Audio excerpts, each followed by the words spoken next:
Yes कर देना। हाँ शुरू हो जाओ। अच्छा। हरि ओम सिद्धाय नमो, हरि ओम सिद्धाय नमो, हरि ओम सिद्धाय नमो। बाबा जी के भक्तों के लिए रवि फिल्म सी एक बेहतरीन कथा ला रही है। बाबा बालकनाथ जी की कथा। आज से पहले हमने बाबा बालकनाथ जी की कथा के पार्ट 6 बना दिए, जो आपने देखे होंगे और आपको बहुत अच्छे लगे होंगे, ऐसा मेरा विश्वास है। आज हम पार्ट नंबर 7 यानी कि पार्ट नंबर 7 बाबा बालकनाथ की कथा पार्ट नंबर 7 आपके सामने भक्तों प्रोड्यूस कर रहे हैं। बाबा जी की कथा इतनी रोमांचक है, मैं आपको क्या बताऊं। जब मैं आपको ये कथा सुनाता हूँ तो मेरा मन अति प्रसन्न होता है। न जाने कैसी खुशी से मेरे मन में श्रद्धा और विश्वास की लहरें उठने लगती हैं। भक्तों, ये कथा आपको अवश्य पसंद आएगी। पिछले पार्ट में हमने बताया था जमींदार के खेत उजड़ गए और जब वो दोबारा उस स्थान पर पहुंचा तो बाबा जी की लीला देखिए। वो हरे भरे हो गए खेत और माँ ने उसे भला बुरा कहा। रत्नो माई ने इस बात पर नाराज होकर वो रत्नों का यहाँ छोड़कर चले गए और चमत्कार दिखाए बाबा जी ने रत्नों को। पेड़ पे जब चिमटा मारा बाबा जी ने तो दूध की धारा बहने लगी और मक्की की रोटियां गिरने लगी और बाबा जी रत्नों से बोले कि माई, हमने तुम्हारा ना तो मक्की की रोटी खाई ना कच्ची लस्सी पी और फिर हम तो पवनाहारी है। माँ का नाता छोड़कर वो माँ से नाता तोड़कर आगे बढ़ गए और कोरोना झाड़ी में उन्होंने अपना शिव का धुना लगाया। आगे क्या होता है, अब जरा इधर दूसरी तरफ चलते हैं हम। बाबा गोरखनाथ जी इस समय उनके बहुत चेले बन गए।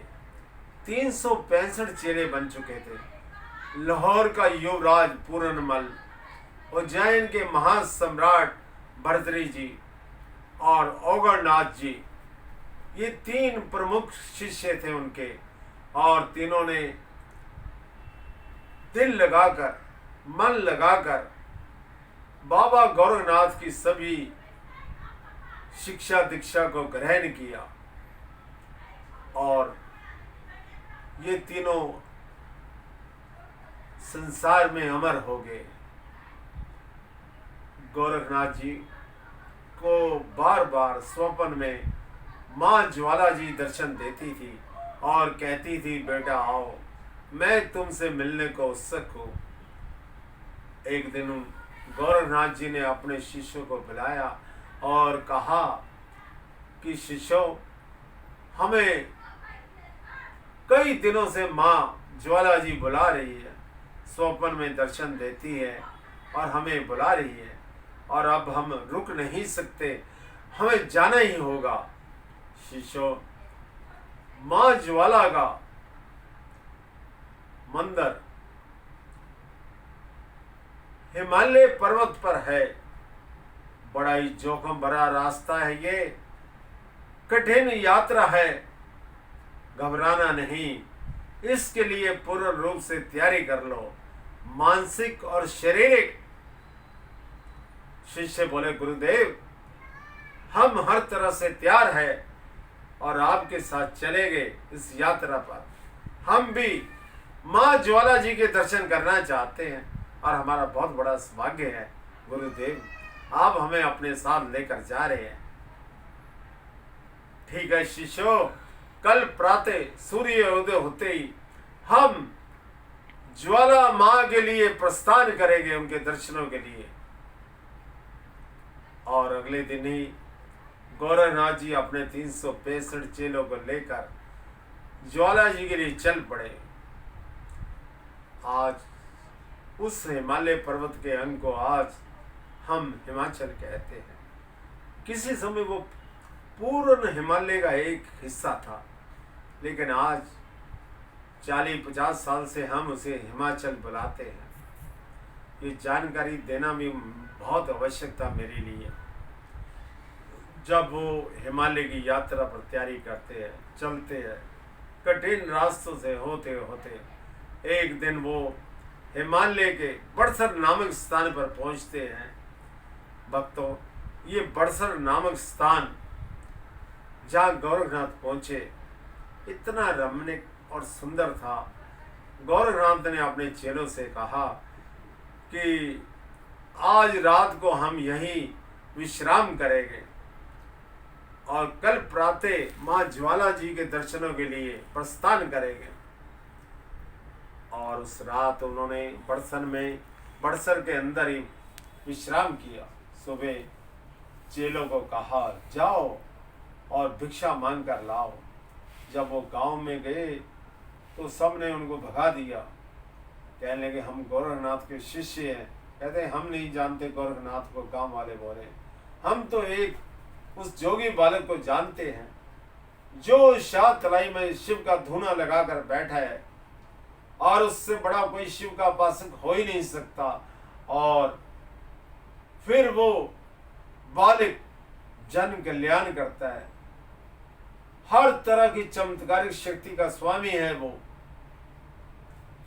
ये बात शिष्यों ने जब गोरखनाथ को बताई, आग बबूला हो गया गोरखनाथ और जोर से चिल्लाया, शिष्य हमसे बड़ा शिव का उपासक और चमत्कारिक शक्ति का स्वामी कोई संसार में दूसरा नहीं, हम नहीं मानते। और सुनो, अब हम माँ ज्वाला के दर्शनों के लिए तो बाद में जाएंगे, अब पहले हमें शाहतराई जाना है और उस बालक को और उसकी विचित्र शक्तियों को देखना है। अब गोरखनाथ अपने शिष्यों को लेके शाहतलाई गरौना झाड़ी के पास पहुंचा, जहां बाबा बालानाथ जी शिव का धूना लगाकर बैठे थे। जब उनका ध्यान भंग हुआ तो उन्होंने अपने सामने गोरखनाथ को पाया। इससे पहले हमें पूरा इत्मीनान है, कभी बाबा बालकनाथ और गोरखनाथ की कभी मुलाकात नहीं हुई। अपने अंतर ध्यान लगाकर बाबा जी ने गोरखनाथ को पहचान लिया और बोले, गोरखनाथ जी आपको मेरा प्रणाम। इस बात पर वो और आग बबूला हो गया।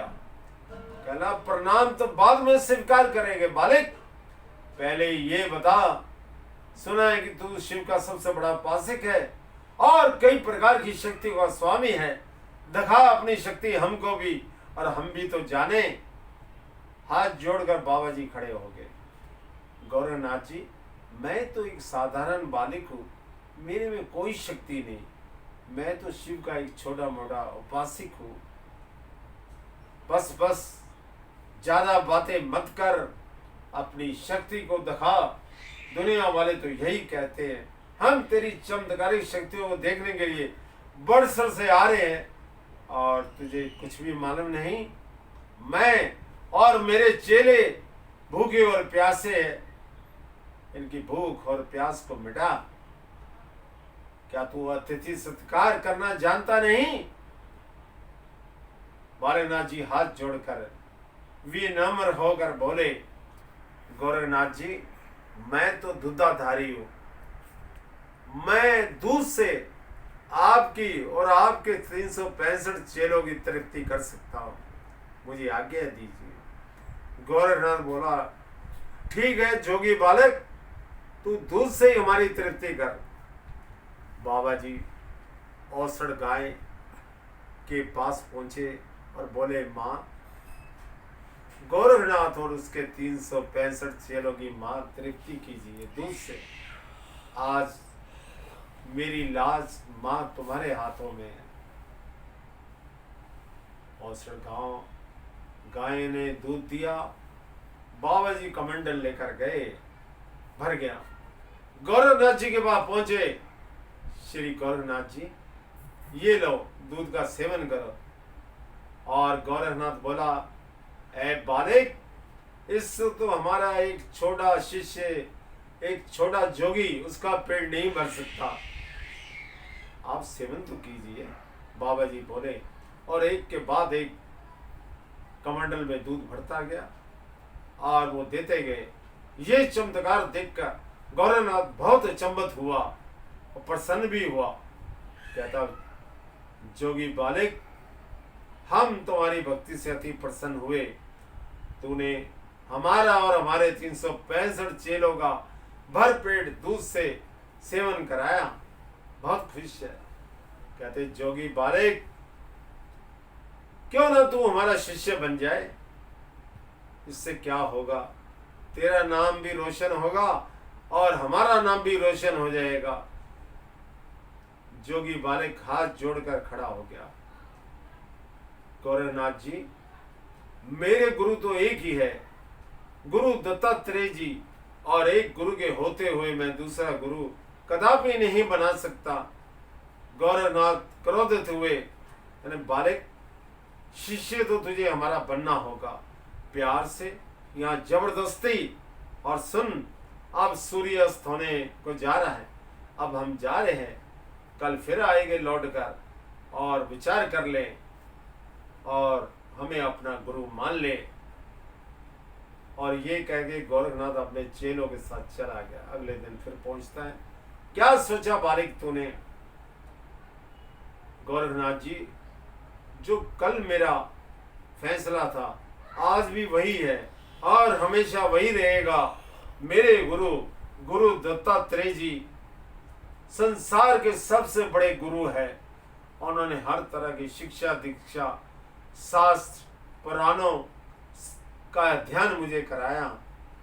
मेरी शिक्षा पूर्ण हुई उनकी देख रेख में।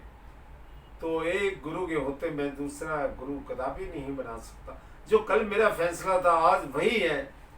अच्छा, तो तू इस तरह नहीं मानेगा।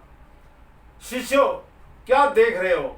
इस बालक के कान में मुद्रा डाल दो। जब वो मुद्रा डालने गए तो चमत्कार, खून की बजाय दूध की धारा बहने लगी। शिष्य बोले, गुरुदेव, इस जोगी बालक के तो खून की बजाय दूध की धारा निकल रही है कानों से। कहने लगे, नहीं, कोई शक्ति नहीं, कोई चमत्कार नहीं, ये नन्हा बालक जादूगर है, ये अपनी माया दिखा रहा है हमें। अब जोगी बालक कहने लगा, गोरखनाथ जी, इसमें तुम्हारा कोई दोष नहीं, अहंकार ने तुम्हें अपने वशीभूत कर लिया है। तुम्हारे जैसा इतना ज्ञानी विद्वान को अहंकार ने अपने वशीभूत कर लिया, बड़े दुख की बात है। अच्छा, तो यही है कि मैं ही यहाँ से चला जाऊं। तब गोरखनाथ बोले, देखो बालिक, मैं अपना हट को त्याग सकता हूँ, लेकिन इसके लिए मुझे तुमको परीक्षा देनी होगी। कैसी परीक्षा? गोरखनाथ जी, मैं अपने मृग आसन को आकाश में फेंकता हूँ। जोगी बालिक, अगर तू मेरे मृग आसन को आकाश से उतार दे तो मैं अपने हट को छोड़ दूंगा। बालकनाथ जी बोले, गोरखनाथ जी, हमें आपकी चुनौती स्वीकार है। तब गोरखनाथ ने मृग आसन को अपने आकाश में फेंका और बाबा जी गुरु दत्तात्रेय जी का नाम लेकर अपने चिमटे को आकाश में फेंका। 4 टुकड़े हो गए और गोरखनाथ के पांव में गिरे। अब तो बहुत ही विचलित हो गया। कहता, गोरखनाथ जी, जोगी बालक बोला, अब आप मेरे चिमटे को आकाश से उतारो, मैं भी आपकी शक्ति को देखना चाहता हूँ। गोरखनाथ ने बड़ी तंत्र मंत्र की शक्ति चलाई, लेकिन टस से मस नहीं हुआ चिमटा। आकाश में विचरण करता रहा। तब बाबा जी ने जय गुरु दत्ता बोलकर उस चिमटे को आकाश से नीचे उतारा। अब तो और ज्यादा क्रोधित हो गया, कहता नहीं, मैं तुझे अपना शिष्य अवश्य बनाऊंगा। बाबा जी ने कहा अच्छा तो यही है गोरखनाथ जी, मैं यहाँ से चला जाऊँ, आप बहुत समय से मुझे परेशान कर रहे हो और मेरी शिव आराधना में विघ्न डाल रहे हो। ये तुम नहीं कर रहे, तुम्हारा इंकार कर रहा है। और बाबा जी मोर पे सवार होकर आज जहाँ जोड़सिद्ध गुफा है यहाँ पहुंच गए। गोरखनाथ चिल्लाया कि भर्तरी पूरनमल, क्या देख रहे हो, जाओ इस बालक को पकड़ो। और भर्तरी जी, पूरनमल और ओगरनाथ तीनों उस बालक को ढूंढते हुए जंगल में जा रहे थे। इस कथा को अब मैं यहीं समाप्त करूंगा। क्यों, इसके बाद क्या होता है? भर्तरी जी, ओगरनाथ और पूरनमल जी जंगलों में ढूंढते ढूंढते उस बालक को जा रहे थे। इस कथा को एपिसोड नंबर 8 में बताऊंगा। और मेरे बाबा के भक्तों,